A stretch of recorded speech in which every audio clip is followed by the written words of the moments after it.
Shut up and sit down.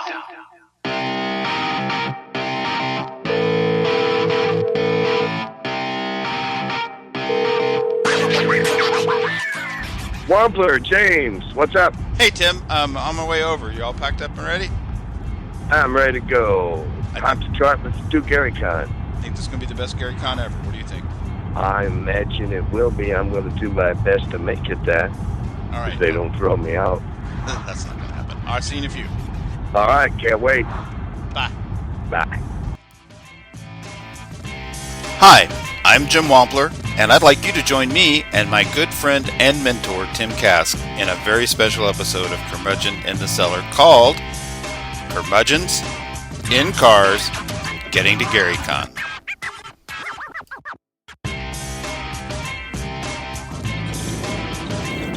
We're 160 miles on the road from Cincinnati. We are recording. All right, we're 160 miles out of Cincinnati on our way to GaryCon. This episode, we're driving a 2013. No. For this episode, we'll be driving a 2007 Honda Element from my personal collection. It is roomy, it is spacious, and in the winds we're encountering today, it wobbles up and down like you would not believe. But we're good to go. Packed about here with enough gamer crap for 4 guys. Oh yeah, you can see behind us. It's that high all the way back, and it's just the 2 of us. So we're on our way to GaryCon. What do we like about GaryCon? GaryCon's a mothership. It's Mecca. It is Mecca. We go to the holy city of Lake Geneva, in which I worked for 5 years, and it still holds a nostalgia appeal for me going back each year. I did gaming stuff before GaryCon, but everything I'm doing in gaming today started at GaryCon. It did, and it's been really interesting watching the comic that you wrote for the program, and now you have a enormously successful Kickstarter game that totally out of yours and Joseph Goodman's hands, as we know Kickstarter often gets, is somewhat late, but it's actually trickling into the States now. And dude, you should be congratulated on your Kickstarter success on Mutant Draw Classics. Somebody was just asking me last week, a guy I love, Raphael Beltrain, he's on me, I wish you would do Marvin the Mage again. And I'm like, dude, the second Marvin the Mage can pay my rent. I'm on it. I'm all in. Raphael's a great guy. He's going to take my Temple of the Weaver Queen, translate it into Portuguese for the Brazilian RPG market. Is that amazing or what? I can't read Portuguese. I have no idea what it's actually going to say when he gets done with it. But he's a nice guy, so I'm pretty sure it'll be close. But that's you can still pick up the book and go, see, this is in Portuguese, and it says, and unless they read Portuguese, they don't know. That's right. Just like the book he sent me of their core rule book for role-playing in Portuguese. He said, this is what we use. I looked through it and said, it's in Portuguese, but it's cool. Someday I'll meet somebody, and they'll know Portuguese. But in any event, we're on our way to GaryCon. The weather's crappy. It's spitting snow here and there. The wind's gusting around. We had to stop and get another phone holder because the first one was sold and the crap in it wouldn't work. And we were talking about Kickstarter. And I had somebody say to me one day, whoa, that must have been great. Look what it did on Kickstarter. It must be a good game. And that's not what Kickstarter's for. You know what Kickstarter's for. I have a whole rant about this. Yes, and that's why I opened this can of worms. Rant? Yes, I opened this can of worms with glee. Here's the deal with Kickstarter. Kickstarter abrogates Sarbanes-Oxley. There used to be rules in place that you had to have a certain income to invest in a startup company.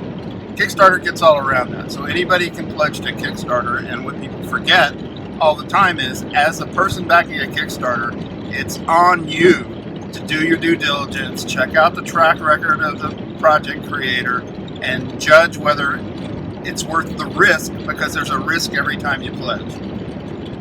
Like, for example, had I done my due diligence on the Knights at Dinner Table live action series, I would have found out Ken Whitman was behind it and never backed it, but I didn't do that.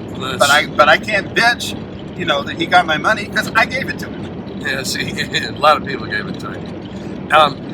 there's games that I've seen personally. I've only invested in maybe 4 or 5 Kickstarters, 6 at the most, and I've been very happy with all of them. There's a game called The War of Kings that never would have been produced by any of the existing game companies with the quality level that this had. It's a marvelous game. This one's a sleeper because they only made so many. There was only so many sold. There won't be any more sold. And only now people are realizing, hey, this is a pretty good game because it has what I like, infinite replayability. They'd have never gotten it done with all the neat little plastic forts and stockades and the really nice pieces, because nobody in the United States could afford to take a flyer. So that's why you raise money on Kickstarter. But really, it seems to me the only thing you really need to do to get a lot of money on Kickstarter is make a really good intro video and have a smooth presentation, and people will throw money at you because they don't do their due diligence. Just because it did well on Kickstarter did not mean it was a good game. Did not mean you're ever going to see it. Look at the City State of the Invincible Overlord. Funded way past its goal. That's what I was going to say. I mean, for every company or individual Kickstarter backer who knows how to do it correctly, has a good project, it's already written before they even put the Kickstarter up, runs the Kickstarter well, which involves constant engagement with the backers. For every one of those, there's 2 people who are perfectly good project creators but don't know how to manage Kickstarter well, and there's another 8 or 10 that are just idiots, well-intended idiots, you know, who might luck out and deliver. And then there's another 20, well, there's not 20, but then there's actual crooks. Yeah, and there are several of those who try to keep changing their names. Give me money to live on for the next year, and I'll pretend to work on something. Yes, and then there's people who have buttloads of money who claim to be trying to preserve the family heritage and have sat for months and done absolutely nothing on a successfully funded Kickstarter. It boggles the mind. Are we going to rail on people? Because if we rail on people, no. let's go ahead and name names and not dance around it. No, everybody knows that the City State of the Invincible Overlord is Bloodshaw 3. Everybody knows that already. If they were invested in it, they're already mad enough at him. Nothing I say is going to increase that. Well, okay. I mean, and that's a sad event of something a lot of people want to see and are excited about. But that's my second Kickstarter rant, is when a project goes bad. It does. On the one hand, one bad project tars everybody with the same feather a little bit. Yes. You know, those bad project creators have peed in the pool that many of us are trying to participate in. Yeah, that's one good way to put it. But on the backer side, people go insane with rage, and you know, once you've lost your money, like, I'll never see that $150 that Ken Wimmick got out of me, and I wrote it off years ago. I don't care anymore. And the rage brush gets to painting everybody. I mean, like, there are 2 kinds of late projects. Lots of projects deliver late, right? Yes. So they're the ones that are late because they were poorly planned and poorly executed or not executed at all. And then, with the best of intentions, anybody can get behind, and it's late. You know, so that's where the whole due diligence part comes in. Like, my own Kickstarter is going to be 9 months late by the time we get there. But it's coming from Goodman Games, so you know for damn sure you're getting your books and everything you order. You know for damn sure it's going to be what you wanted, what you ordered, what you expected. And there have been constant updates on it. Well, yes. As opposed to, it's just late and the creator vanished off the face of the earth. Well, and that's a very good point you bring up with updates. I think a lot less people would get so enraged that they get an ulcer for $150 if the backer is sincere, if the instigator is sincere, he keeps his backers informed. My goodness, take, for example, the first big one I ever got involved in, Ogre by Steve Jackson, the monster game of all times. That was late as fuck. And I went in for $100. Wrong word. We don't have a bleeper. Oh, I'm editing it. I can bleep it if I want to. Oh, yeah, that's right. You're editing. Okay. Yes, it was. It was late as frack. Yes, and it was. And having known Steve since way back in the business, while it was late, he reached out to me because he realized that, please don't flame me in public. And I said, no, I wouldn't do that. I understand that there are things completely out of your hands as a producer. Once you ship the production to China or Belgium or wherever you send it to, you can't do anything after you wave goodbye to that package out the door. I understand that. But Steve he's up to update, and this is 2 years after it's finished, update 130 something as the last promised extra pages that were promised by other people and who copped out. So he's making good on them. And so if everybody was as assiduous at keeping their backers updated and letting them know what's going on, they wouldn't have people crawling up their backs when things go late. Tell me what's going on, and I'm with you there because I have a stake in you, because that's what Kickstarter is. You believe that person's game or product. So I have a stake in you as long as you keep letting me know that you appreciate that stake with updates. And if more people did that, there'd be a lot less rage. And the crooks would be exposed much quicker because they'd be the only ones. Well, there's not doing updates it. and engagement, and you have to be straight with people. Oh yeah. You can't. I mean. Oh yeah, 16 updates in a row that are all BS, as happened with the city-state. Yeah. Okay, that's wrong. But if you're honest and you don't, there's a problem with the Chinese printing. I happen to know that it's happened to too many companies to not be true. Okay, it's like, I used to be a teacher. Well, if I knew that there were actually 7 or 8 dogs in my class that would eat the kids' homework, okay, it had to be true. In this case, the Chinese getting the ship, getting it printed, getting the specs right. I've seen some of the oops. It's not your fault. It's not your fault. There's nothing worse than when you know your books are printed and they're somewhere in the middle of the Pacific Ocean. Oh, yes. And, what if there's a typhoon? I used to import magazines from Britain. I know that feeling. Different ocean, same feeling. What if, because you find out that there's an appalling number of containers that fall off container ships every year. Of course, yours is going to be the container that falls off the ship. No matter. This is a true story. This is how I met Ken Whitman the first time. You want to hear it? Oh, sure. I'm sure they want to hear it too. I had Mud Puppy Games going in the mid-aughts. We published Metamorphosis Alpha 4th edition, printed in Hong Kong. The shipment across the ocean was timed, so we'd have the books in time for Origins 2006. They make it across the ocean. I get the notification, we're going to make it, yay! And Customs in whatever LA port, or Seattle port it was, had a problem with the whole ship. Not my shipment, the whole ship. And it's going to be another month.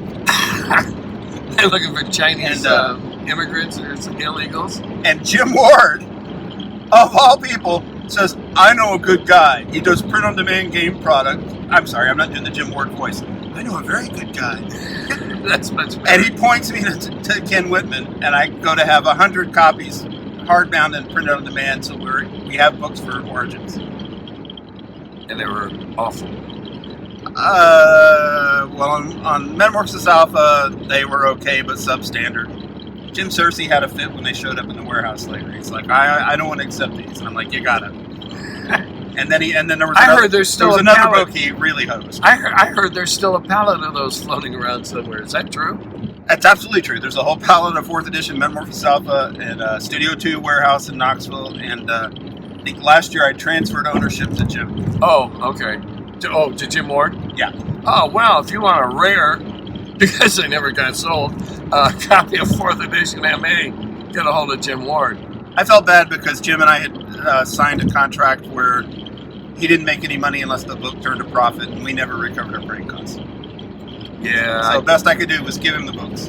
I had a deal like that with J.D. Webster on Phineas with Adventure Gaming and the figures, and we never turned the corner on the figures, and yeah, that was... Did I mention Mud Puppy Games was only existing for 2 years. Yeah, I know, but some good stuff there. You go look at the website. Well, the website's been Yeah, there's whacked. no website. Yeah, it's been hacked, but it was a good website. But anyway, Kickstarter is a valid way for somebody to get funded on a dream project.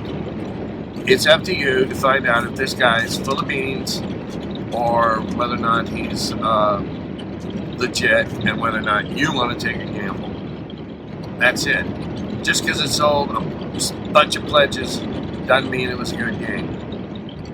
And I'm not the mean-spirited kind of guy that would go into the list of all the dogs that came out after being funded on Kickstarter. We could talk the rest of the drive to Lake Geneva about Kickstarter. I got a question for you. All right, that's enough. I'm actually interested in knowing this. I never asked you this before. You ready for a question I never asked you before? Okay. What is your exact process for accepting friends on Facebook? You must get This is hilarious. dozens and dozens of requests all the time. Well, I only went on Facebook several years ago because I wanted to reestablish my brand because I was going to write adventures. And Facebook's like a cheap, free advertising. Right to date, I have... You didn't understand then that you weren't the customer, you were the sausage in the sausage factory. Oh, yeah, I've since learned. I've been squeezed through that casing a few times. It's a good metaphor. I have now currently about, I think the last time I looked, 3,090 some friends. Well, I probably know the 90 some and could say they're friends because I see them every year and I talk to them frequently, etc. And the other 3,000 are people that wanted me to friend them. Now I understand there's a... It's not exactly LinkedIn. No. Which Which sucks too. Oh, I got involved in that by mistake. Never again. Oh, Lord. No. I will never be involved with that again. I'm not going to get sued by them for telling you that too. So what's your process? You get like the 5 requests in the morning. Well, all right. There's a few categories. If I see one that says more than about 90 friends in common, that's probably a pot farmer. Because I play pot farm, and I have about 11 or 1,200 pot farm friends. Because the more friends you have, the more stuff you can send to each other for free. And so when I see a huge list pop up, I kind of scan down the list. If I see one that's a really silly name, that's usually a pot farmer. Yeah, okay, no problem. Then there's the ones that come in. The single women who are extremely well endowed. This is my favorite. Who have a Russian name and the only mutual friends are Frank Mincer and Jim Ward. Well, that actually happened one time, and I know they got duped just like I did. And they were learning at the same time. But anyway, the very attractive young women who suggest and downright show you skills you are impressed by and have nobody in common. Well, I know what they are, and they get marked as spam. And then there's the other ones that know 5 gamers I know. Well, no, I'm using it. I always consider it small K and those funny finger marks around. No, we're good. Okay. Well, they got to get a real feel for the drive. Always consider that to be the no. If there's some good friends that have been in the industry a while and are considered my people from my business, and 5 or 6 of them are on that list, no problem.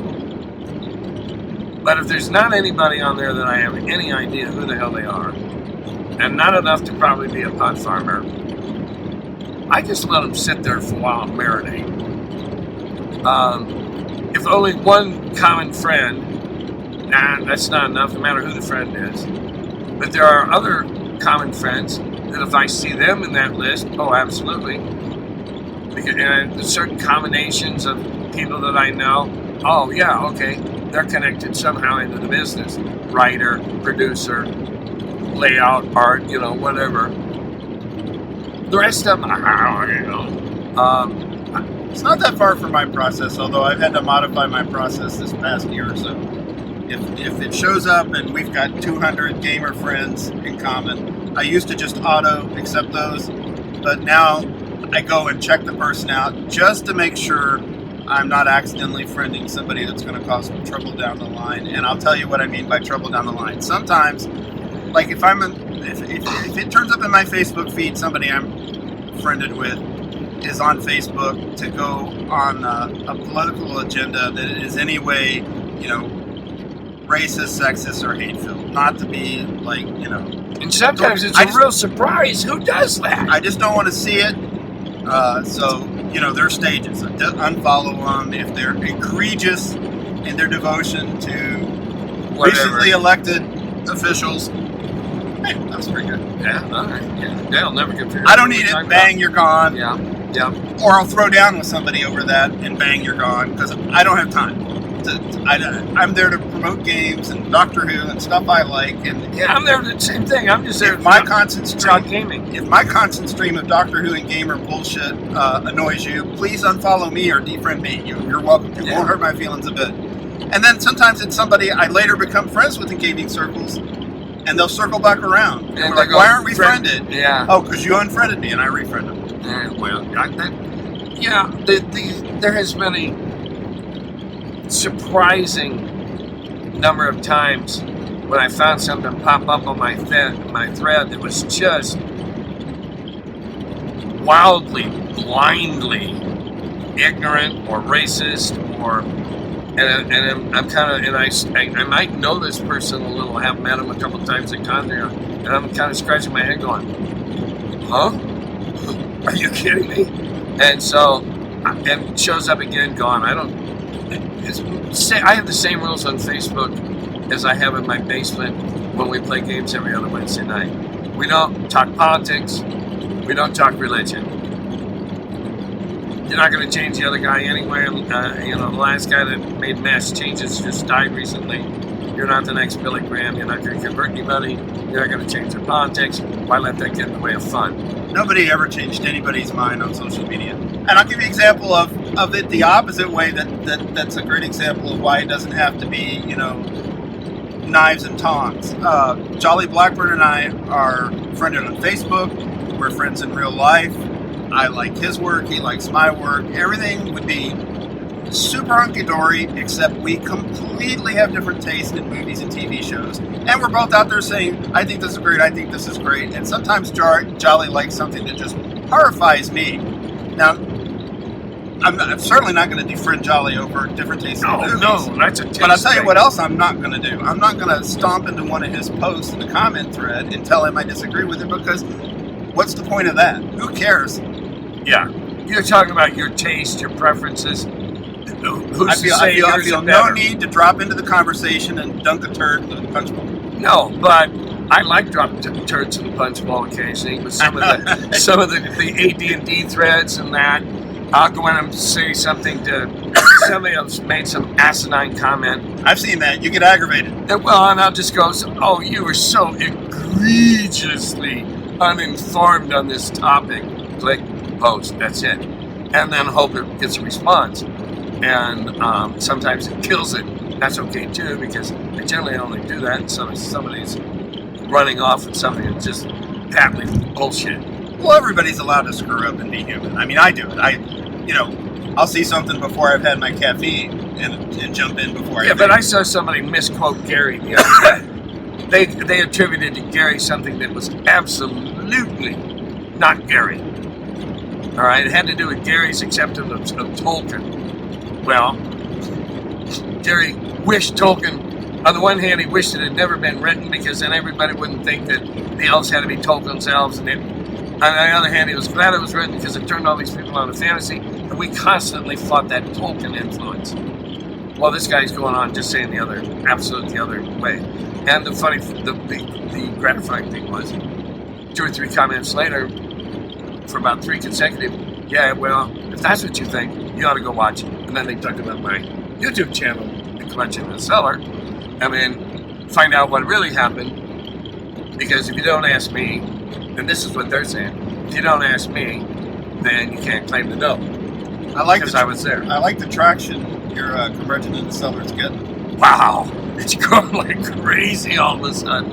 I kind of 6 thought you were. weeks ago, I it was kind like of thought you were. 400. You gotta understand. I kind of thought you were crazy when you're doing it. It was just going to be a vanity thing. I had to do it. I couldn't tell you. I can't see it with the same eyes because I've heard the stories. You know, like in car rides like this. Yeah. So it's not like I thought it was a bad idea. I'm just like, well, okay, let's see. You know, it's like a podcast. You know, let's do a podcast. And 5-6 episodes in, you're tired of doing the podcast. Is that what I'm doing? Is that a podcast? No, I'm just using it. No, but what's the definition? But then I start watching them. Oh, Okay. podcast is audio. Only. Okay. The the internet term for what you're doing used to be vlogging. Vlogging, yes. Okay. I don't think anybody cares what it's called now. It's just your show. Yeah, it's on my YouTube. my YouTube channel. But I'm only doing it because it's free. I'm old. I'm retired. I'm Well, you living on started Social with Security. Facebook Live, but then Yeah, I did one on Facebook Live. moved it Yeah, somebody that might have where been you can build it up into something that makes money. Well, it's not my intent, but if somebody knocks on my door one day and says, "Hi, would you like to make some money?" and it doesn't offend my principles, I'm not going to say no. Because I was underpaid a lot of years, and Social Security will reflect that. I'm trying to process that because you do have some principles that are easily offended, but you're always happy to jump in and promote stuff. If I like it and I believe in it, yes, I will. But just like no magazine I ever worked on, and I've worked on all the 4 big ones, did I ever waste a single column inch on rapping or knocking something else. That's not my deal. I don't go around telling people, "Oh, that game sucks." No. If somebody asks me, "What do you think of that game?" I might say, "Well, I don't like it." Okay? That's it. I never think that my opinion was so worthy that I should say, "Oh, this game stinks, don't buy it." I wanted to tell everybody about the good stuff. Well, there's that, but then back to what we were talking about. That's the difference between you and I, because I feel zero need to get in and be inspector corrector when somebody has their facts wrong on social media. And it's not because I'm not sitting there. I mean, if you could see me, my computer reading it, I'm like, oh my God! What's wrong with this guy? Zach Glazer gets it in Facebook messages. That's where I've been. And I'm like, Zach, read this shit. But as far as like posting a comment, well, I do just to drop a turd in the bowl every now and again. I'm not saying you're wrong. I'm just saying. Well, the funny thing is, the ripples. I got other stuff I need to be focusing on. No, I don't. Right? And the interesting the changes in the ripples in the pool after the dirt falls in. Used to be I drop the turd in, and then I get ready to go at it with whoever. But now I got other people going, "Oh, dude, watch his channel. Yo, you want to know the dirt? Go ask him. He was there. He'll tell you." And that's a big difference. Finally, somebody else is telling somebody that I know went on. I like telling stories. I had to do the vlog thing because I couldn't type because of the side effects of the platinum. They're still affecting my fingers, and my feet are even worse. But I enjoy it. I wait until late at night, Cheryl goes to bed, I turn down the lights, I put on my kepi, and I have 4 or 5 lines of 3-4 words each, what I'm going to talk about, turn on the camera, and away I go. I know one thing we have. Kind of like this. I know one thing we have. Oh, this is this. I know one thing we have in common for all our crankiness, which is funny because this is what it made me think of. When I met you, I was 19 and you were 31. You were 12 years. There's 12 years between us. Yeah. And I thought 31-year-old Tim Kask was such an old man. Okay, so here we are, all these years later, and we're pretty much the same, even with the 12 years between us. Yeah, after a while, it kind of catches up. I think it's the gray hair. The white hair, the great equalizer. Losing the hair, so don't you find that as you get older, you're gradually growing out of you're having less and less fucks to give? Oh, I'm almost run out. I mean, maybe super cranky, but... Oh, I've almost run out of them. But you're just like, how important is it? Well, I went and looked in the cupboard the other day, and I had to hunt just to find one. Yeah, I'm just about out. I just don't get upset so much anymore. Well, agree or disagree, or give me your point of view, because ignorance. The more cycles of this gaming stuff you go through, the more you see, like, everything they're having knife fights about on dragonsfoot.org in 2018. we had the same problems 20 years ago. We had this same stuff. There were edition wars and version wars, rules light versus crunchy rules. I can remember that argument in the early 80s. Well, I'm partly to blame for that. After I left DSR, we explored other forms of role playing and talked about other ways to role play that weren't in the DSR Codex. And God knows there's been enough imitators. There's been enough, some of them just outright blatant imitations. You and Frank and Gary started the edition wars. Do you realize that? Well, not intentionally. I mean, because first there's D&D, then there's the basic set, now there's AD&D, Yeah, now there's going to be basic D&D. Everybody knows the story behind And we used that. to fight about that. Well, yeah, but I mean, that was the first edition wars. Let's get the box set. No, that's baby's D&D. I want to play the best. I want to play advanced. We used to talk like that. All right, I'm going to tell you a little secret about a meeting we had when we were getting ready to put out the 3 hardbounds. Okay, the first AD&D books. We were talking about the sequence in which we would release them. This is a good story. I haven't heard this. Oh, well, as I recall, they came out Monster Manual, Player's Guide, DMG. Well, we knew in our, call it assuredness or hubris, we knew that everybody that played D&D was going to buy all 3 of those books. There were people that thought at the time, other people that, they'll only buy that one and that one, Well, we knew that every DM would have the Monster Manual. We knew every player would have the Monster Manual because they wanted to know what they were going to have to fight. All right? So, do you know how genius this is? I'm going to Gary Con to a business meeting to pitch this exact model to some people. Well, and we knew that everyone would want the DMG because they wanted to see if there was anything the DM was pulling on them, and unfortunately, that started rules lawyering. The rules lawyers came out. Okay, so when we published the DMG. So let's go down the checklist.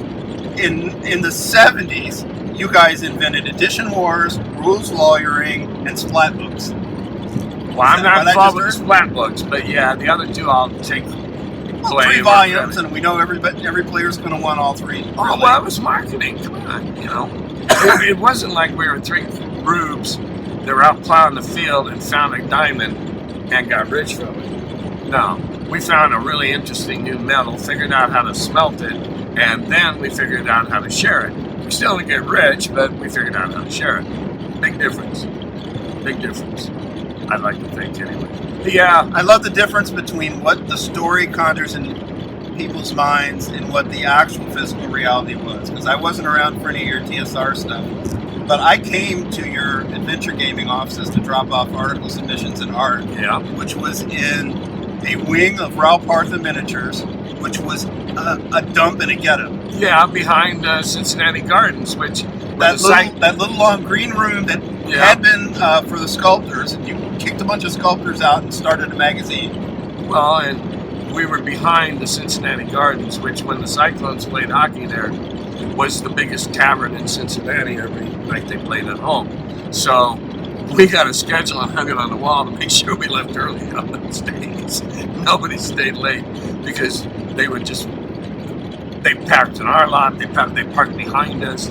But yeah, I started adventure gaming in the back room at Ralpartha, and had one person after a while working for me, and then I got another one pawned off on me, and that didn't work out too well. But you take my point. I mean, it's exciting to hear that you and Gary were hand assembling white box sets in his basement. Actually, no, we hand assembled brown box sets. Okay. I never had to make any of the white box sets. By that time, we had other employees. A few Gary Cons ago, Paul Stromberg talked the current residents of Gary's house into renting it out for Gary Con, and Mike Curtis and I got to go into that basement to play chainmail. Oh, and let me tell you. And it's not much bigger than the inside of this car, for starters. And that basement, it's however it is now, it's got to be nicer than it was then. It was clean. Well, there's one improvement. Probably doesn't have about 20-siders underfoot, under things, and probably has adequate lighting. we had 2 100-watt light bulbs hanging from a string. No shade, no nothing. You know what was still there after all these years? My hand to God. The door that no longer goes out of the basement to the backyard because it's blocked off in the yard now. You could still see where somebody had painted on it War Games Room. Yep. Like in this old faded chip paint. Yep, I remember that. Good Lord. Well, and they don't have the dining room table that Gary had all the jokers and all the games around. The people playing AD&D that year upstairs in the dining room, no, I don't think they care. No, they were just all warm and tingly playing at Gary's old house. Which again, I've always been a little uncomfortable with the fame thing. I'm still not. I'm grateful that people appreciate what I did, but I'm very uncomfortable when they act like I don't put my pants on one leg at a time. You know. So this is the burden of being Tim Kask. Well, no, it's actually a great time to be Tim Kask. It's a wonderful time. I beat cancer 2 years ago. I survived. No, seriously, it's a great time. People give me games for just walk up and hand me. I've been given 2 old games recently by 2 people that I barely know that just wanted me to have them because I showed an interest in them. And, I mean, geez, you can't beat having tens of thousands of gamers you never met praying for you when you're sick. I'm sure grateful for that, but I wish people would just call me Tim, not Mr. Kask, and I quit being Mr. Kask when I left the classroom. Just because I said it doesn't make it holy or even correct. When I tell stories, I always preface it with, this is how I remember it. And yeah, I appreciate the fact that I'm looked at as the last guy that's still walking around from those days. And I intend to hold on to that position for as many years as I can. And I appreciate that, but I'm not anybody worthy of being held in awe. And some people almost treat me like that. And I'm just that old, okay? Yeah, I was here then, and I'm still here now. That just makes me old. It doesn't make me worthy of awe in and of itself. And that's the part I'm uncomfortable with when people treat me like something more than I feel like I should. Allow me to pay you a compliment. If you were super comfortable with it, I don't think we'd be friends. Oh, that's good to know. You know what I'm saying? You know, every now and again I have to. I get to know. I have the privilege of knowing real Tim, not just con Tim. Well, recently I did. Cranky social media Tim.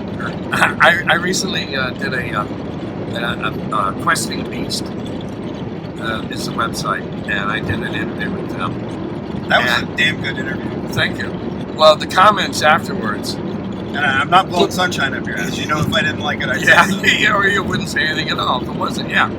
Well, I read those 21 comments afterwards. A couple days later, when I got a link to it, I watched it again because I always. You read the comments. Never read the comments. Oh. Never ever. Oh, are you kidding me? I told Cheryl I had to sit downstairs for 40 minutes while my head reduced itself back to normal size. Oh, it was good. Oh my God, all yes. Right. Oh, the nasty ones don't bother me in the least. Because most of the time they're based on ignorance. And as my business card says, I'm the arch enemy of ignorance.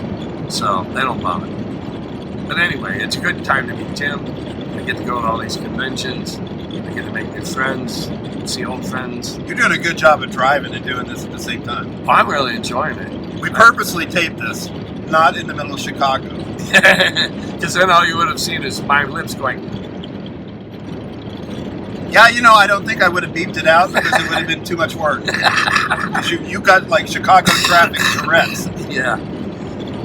I didn't used to do well in Chicago. Now I take the tollway and I don't give a damn. Got that little thing up on my dashboard.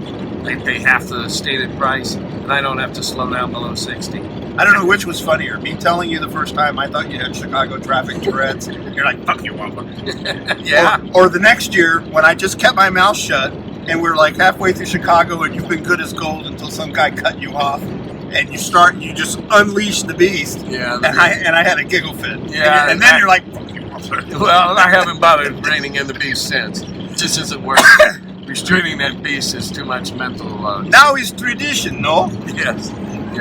I gotta holler at somebody. I already had a semi whose trailer swerved over the white line, and if I'd have been over closer, it would have clipped our corner. So we've had one close. Yeah, but you haven't lost your cool, so maybe I'll just. Well, I'm going to fake recording the rest of the trip.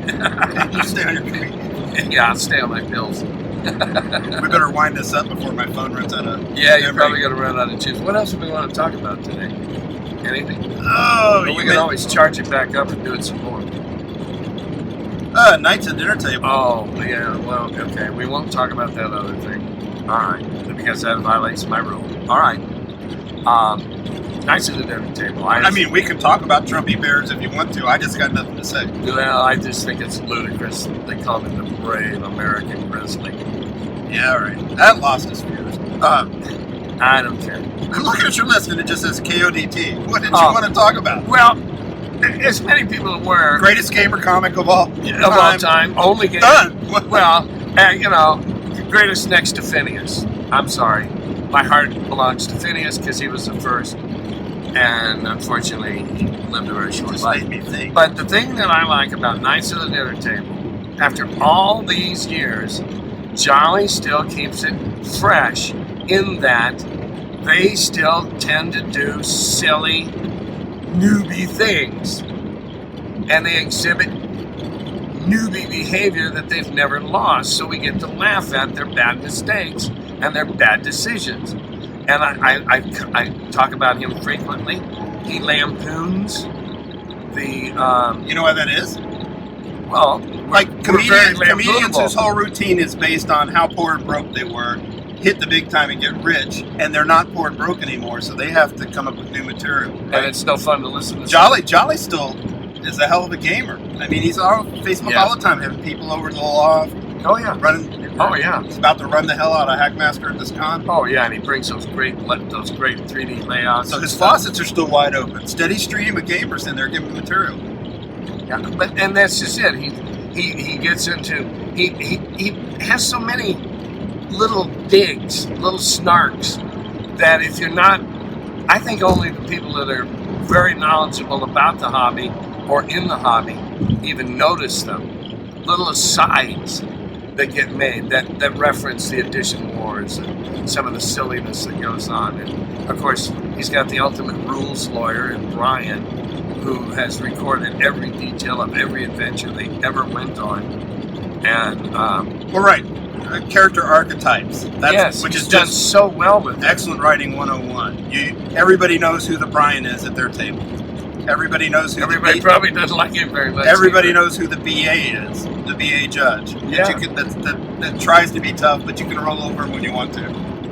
Yeah, which I've always held in my mind. Don't be BA. I'm tougher. But I do have a cherished piece of art at home on my wall. Just a little sketch, and it's BA. Jolly gave it to me. It's BA. Says because I'm the GM. And I love that. We're all the way back to how badly Jolly and I disagree about movies and TV shows, because it just, I'm not gonna jump in his threads and disagree with him. I'm not even gonna message him and go, man, you're out of your mind. But what goes on in my head at home is, here's a writer whose work is well observed, funny, and I adore. How can he like the crappy storytelling in the Justice League? Well, I see that all the time on Facebook. And see, I'm not a comic book guy. The comic books I liked got made into war movies. All right? I wasn't into Batman. The only comic book I was really into was Doctor Strange. Okay? And Gary was also into Doctor Strange, and that's how we got psionics and a lot of the sillier spells. But I'm not a comic guy. So all these comic movies have not had any appeal to me. Justice League, no appeal to me whatsoever. I enjoyed a couple of the Batman films because they were dark. And I like that, but I don't have the comic background, so I don't get all excited. This movie sold out Captain America, made him into a wimp. All this anguish and all this angst about what they did to this character in this film and that. Why can't people just sit down and enjoy what's there in front of them not what it isn't. That's the thing I don't understand. There's a lot of half-assed swords and sorcery movies out there that are popcorn movies. Put aside disbelief and enjoy them for what they are. Good-looking babes running around half naked and big muscly guys. You're talking about a different thing, though. Like, there's no more terrible fantasy movie ever than Cull. Oh. No, not Cull. That's not the one. Krull. That's the one. Krull. Yeah, I knew what you meant. Oh, awful. And, I'm right with Jolly on that one. Well, I adore that movie. The D&D movies were all It's like awful. Zardoz. Well, now, see, I like that. I just had a high school buddy who's trying to recollect all the movies from the 70s we grew up on, and he's like, is it worth my while to get the Zardoz DVD? And I'm like, absolutely. I have it and I adore it. Your mileage may vary. Yes, exactly.